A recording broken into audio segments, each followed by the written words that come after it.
Bismillahir Rahmanir Rahim. Welcome back to our discussion of Ghamidi Saab, Javed Ahmed Ghamidi, and his counter-narrative with regard to religion and the state.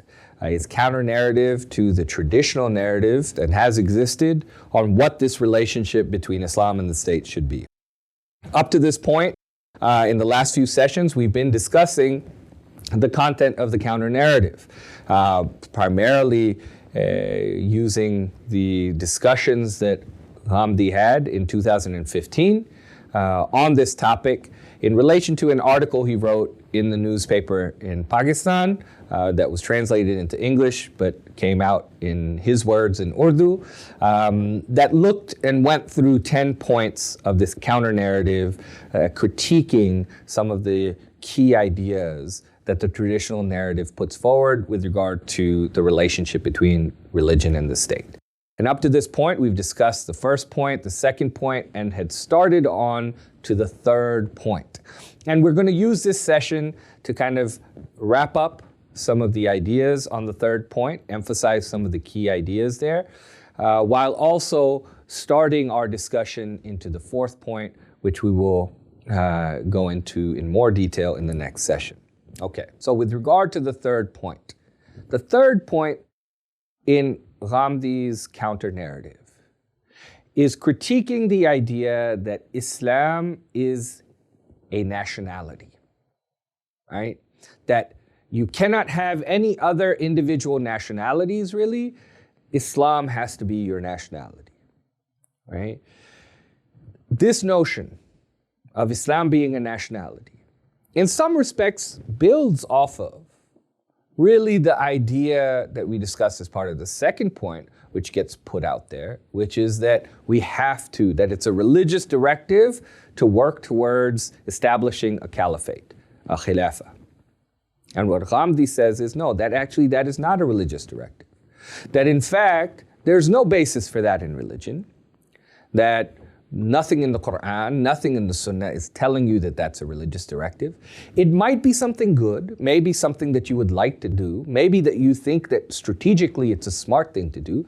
Those are all separate things. So it doesn't mean that you can't pursue that. Certainly you can pursue that. But to say that it is a requirement of the faith is a different idea. That notion of establishing a global caliphate, at its core is the idea of Muslim unity, right? The search for this unity. And so it makes sense that building off of that, there would be a notion that, hey, we don't need any individual nationalities, that Islam has to be our nationality. And similarly here, Ghamidi says, no, actually there is no basis in religion to require that. Right? That this is not a religious directive. We are not directed in the faith to say that Islam is our only nationality. And we talked in the last session of how this has emerged as part of the discourse here in the United States as well for a long time, sort of a building off of a lot of the foundational ideas in political Islam around this kind of unity that's necessary and this response to the idea of nationalism and kind of the plague of nationalism that's often bemoaned in many Muslim communities, that this nationalism is keeping us separate, keeping us disunited, and that we need unity. And what Ghamidi would say is like, certainly, you can make that claim. You can say that, hey, we should give emphasis to our Muslim identity over all these other identities. Okay. But to say that you are religiously required to do that you are obligated to do that, to get rid of all your other identifying markers and only identify as Muslim, that this is actually not a requirement of the faith. And if you were to make it a requirement of faith, there are many consequences that come with that, which certainly Islam does not require. But he talks about the fact that this emerged as a major point of debate in the subcontinent, in India, between a major figure in Maulana Hussain Ahmad Madani and Allama Iqbal, the famous thinker and poet. And Madani, the religious scholar here, said, look, like we can be Indian nationals. We can be people who exist in the territory of India and identify as Indian nationals and still be Muslim. And for Iqbal, this was what he felt to be the death knell of religion. That if you would allow that, if you would allow this type of national identity based on territory, that it would essentially undercut religion completely. So he attacked it and critiqued it severely and harshly. And the power of his pen, persuasiveness of his voice, ended up giving life to this idea in many circles where it didn't exist before either. Right?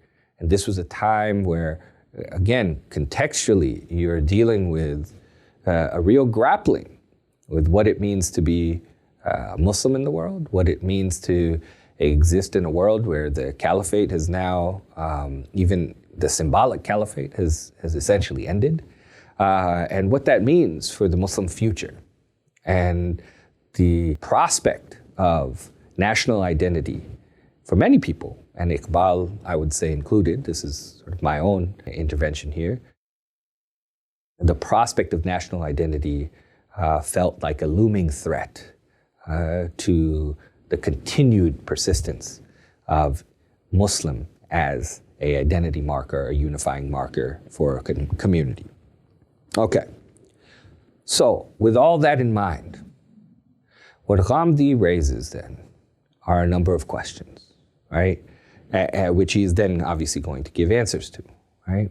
He said, look, the question arises for us as Muslims as to whether we can accept national identity based on territory, right?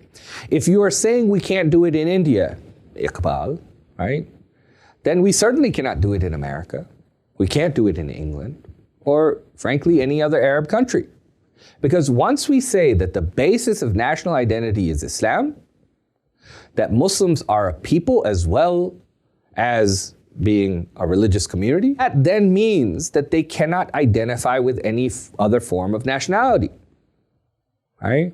This idea that Muslims are a people, right? Not simply a religion, but a people. This idea that's still expressed today, that in Ghamdi's view negates the possibility of all those other forms of nationality or identity. Right? There are millions of Muslims currently identifying as Indian or American or some other territorially based identity. And so the subsequent question that comes up is, by doing so then, are they participating in a form of kufr, right? In a form of disbelief, right? In a form of rejection of religion. By identifying as one of these other national identities, Indian, American, British, whatever else, are you essentially rejecting religion, right? Are you performing kufr? If your nationality can only be Islam, and Ghamidi says it's really not possible for you to say that you also have a nationality as an American, as an Afghani, or whatever else. Okay, so with that in mind, how do we address this? What's kind of the path forward from our current reality? One path, or one argument that gets put forward is that, well, look, European colonialism made all these divisions that exist in the Muslim world today, that are divisions among us, right? And that, in fact, in order to really rectify the situation, we need to work towards a global caliphate for Muslims, which will be both our system and our identity. Right? That European colonialism did harm, did damage, did destruction to Muslim identity by creating and emphasizing all these national identities based around territory and borders, and that what we need to do in order to fix the state of affairs is to establish this global caliphate. And some will claim that this is what Islam wants and requires, that there should be a global nation for Muslims. Right? But it's one thing to argue that this global caliphate is the ideal. And the current situation is not ideal, but it's also just not wrong, right? Okay, so there are many people who might say that. They might say, hey, look, the ideal thing would be for us to be in a global caliphate. But at the current moment, it's not possible, right? The current situation is not ideal, this situation of Muslim states, etc. But it's also not wrong, right? It's not the best, it's not the ideal, but it's not haram, right? It doesn't lead you to kufr. These positions could be reconciled, Ghamidi Sahib says. But if you are going to say that the nationality within Islam is Islam itself, then it goes beyond saying that, hey, this is an ideal that we need to seek, right? That it goes beyond saying, look, a global caliphate and a space where, yes, we are all identified just as Muslims, that we get rid of all the other nationalities and that we are just Muslim, that's the ideal. It goes beyond saying that. If you say that within the religion of Islam, the nationality is Islam, you are essentially saying it is un-Islamic to have national identities the way we have them today, right? What Ghamidi is pointing out is this distinction.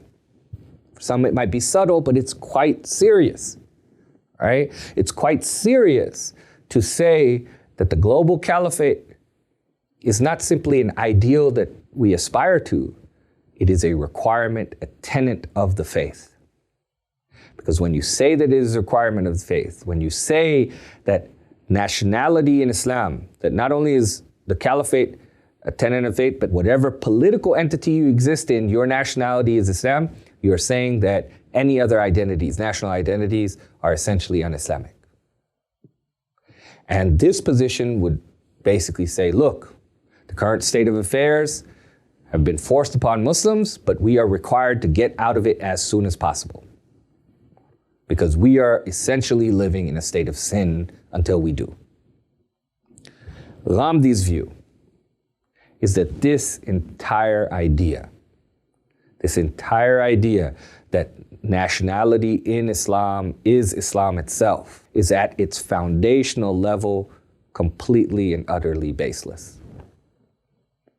The notion that Islam is not simply my religion, but my nationality is fundamentally incorrect in Ghamdi's view. Right? He recognizes it has been deeply influential, given that people like Iqbal have advocated for it. Given that there's an entire history of the caliphate that inspires Muslims today towards this ideal. But Ghamidi again returns to this key principle in his thinking, in his methodology. And he argues that in order to make the claim that the basis of nationality is Islam, according to the faith, you have to do so from Islamic sources. That you cannot claim that the basis of nationality in Islam is the religion itself without pointing to proof from either the Word of God, prophetic tradition. When Ghamidi says it is baseless to make this claim that nationality in Islam has to be Islam itself, he means that there is simply nothing in the Islamic sources to suggest this at all. There's absolutely no religious foundation for this. The idea, moreover, might be conceptually attractive, but what he says is when taken to the point, its logical endpoint, to the point of implementation, oftentimes by force, then this very idea produces what we see with Daesh or ISIS and other groups.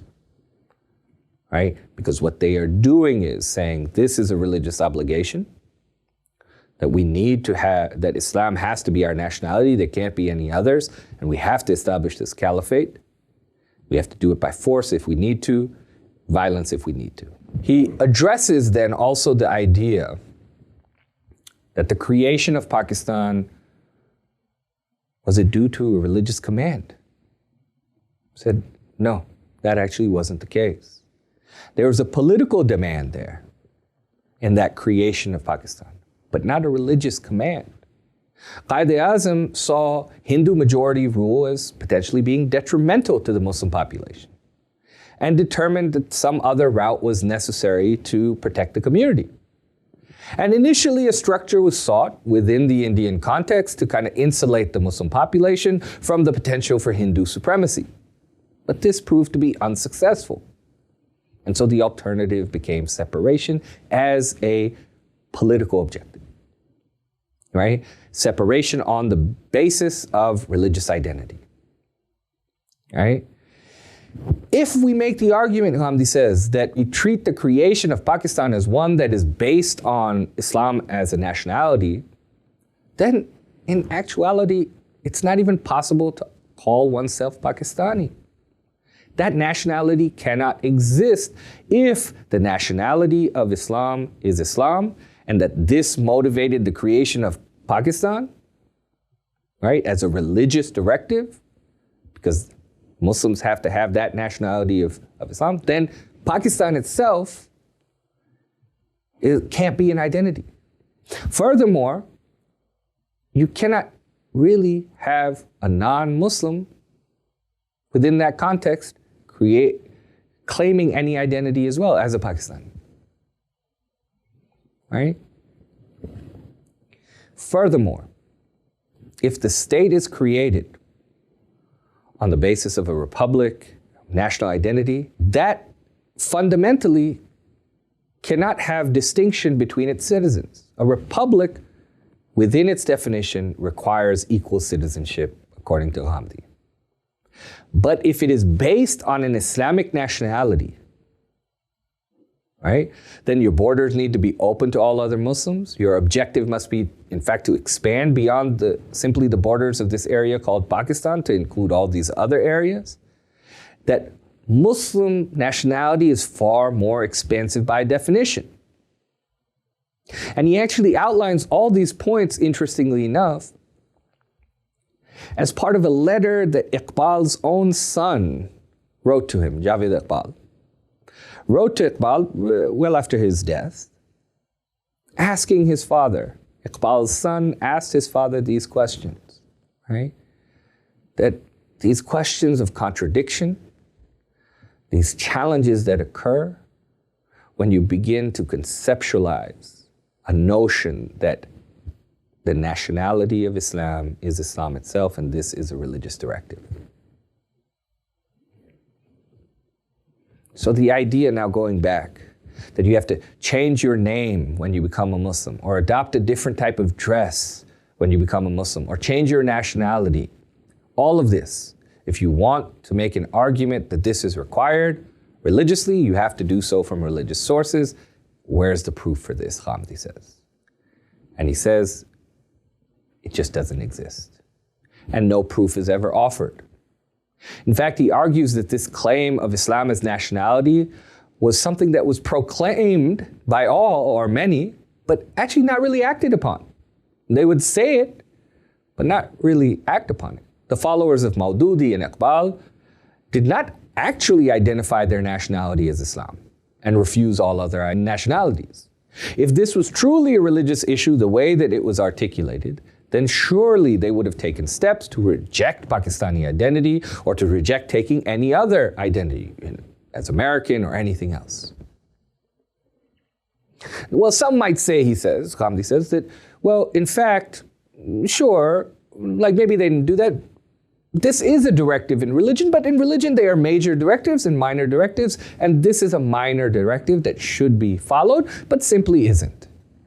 And that's not a big deal. But Ghamidi says this doesn't make sense. The notion that Islam is a Muslim's nationality is a foundational idea. It's a major idea. It cannot simply be ignored. It requires that all other markers of national identity be removed. It might be a fact that one is from a particular ethnic community or residing in a specific territory, but this idea, Islam is a Muslim's nationality, says that all those facts cannot become the basis of national identity. This is so foundational, he says, this idea, that you would expect it to be present in major places where the pillars of Islam are discussed. He brings up the example of the hadith of Jibreel, where he's of Jibril, he asked the Prophet, peace be upon him, what is Islam? And Ghamidi Sahib says, at that point, we should have had this there. This is that foundational. And it's not present, he says, because it's simply baseless. In the Quran, it has neither been said that Muslims are one nation, nor that Muslims should form one single nation. All that it has been said, according to Ghamidi, is that Muslims are brothers to each other. Meaning that regardless of what their race is, or their country is, or whatever identity of belonging they have, they're still my brother in faith, based on faith. That in fact, in Islam, Ghamidi says, we have not been made a single nation, but a single brotherhood. And what does that mean? It means that with regard to your brother, even in that kind of metaphorical way, right? That you are informed of their condition, that you concern yourself with their circumstances, that you are there for them in times of trouble, that you build these bonds of kinship where you might even give them preference in economic and social ties, right? That there is something about whatever that happens in their life that troubles them, that troubles you as well. That's what brotherhood means. But there's a difference between saying that we have to be a single nation and saying that we are a brotherhood. There's also a difference, he says, between saying that we want to create a Muslim nation or a united nation of Muslims as a political goal. He says that's fine. You can make a series of reasoned arguments as to why this should be the case, right? That it is a benefit to Muslims to be one nation, that it will make them more powerful, that you can say all of that. But what you cannot say, he says, is that it is a religious directive, because there is simply no support for this claim, right? And again, we go back to this idea that to give something the status of religion means giving it sacred status, means elevating it to a point where rejecting that becomes a serious transgression. So what Ghamidi is revolving around is this basic idea. She might not articulate specifically, but what he's trying to say is, look, religious difference can exist. We can have different opinions on things, different understandings of things, right? Without it being a point of sacredness where we are suddenly going against a religious directive. Right? That we have to be very careful as to what we apply the stamp of religion upon. Because the consequences are too severe for us to ignore. And for him, in the case of Islam as a nationality, that the religion of Islam requires us to all identify with the national identity of being Muslim. And that itself has no basis, and if you make it a religious directive, the consequences are quite severe, and we see that in the world around us. And that you may try to cover it up by calling it a minor directive, or like it's there, but you don't need all that. But in fact, it's very difficult to hide from that. Very difficult to hide from the consequences of making that claim, let alone the fact that it has no basis in the religious sources of Islam. In the next session, we're going to get into the fourth point and then move through the remaining points, there are 10 total, in an effort to fully capture the critique that Javed Ghamidi is putting forward of this relationship between religion and state and what he fundamentally sees as a misunderstanding of what Islam itself is saying about these matters. I look forward to continuing this conversation. Akhir ad-dawa walhamdulillahi rabbil alameen.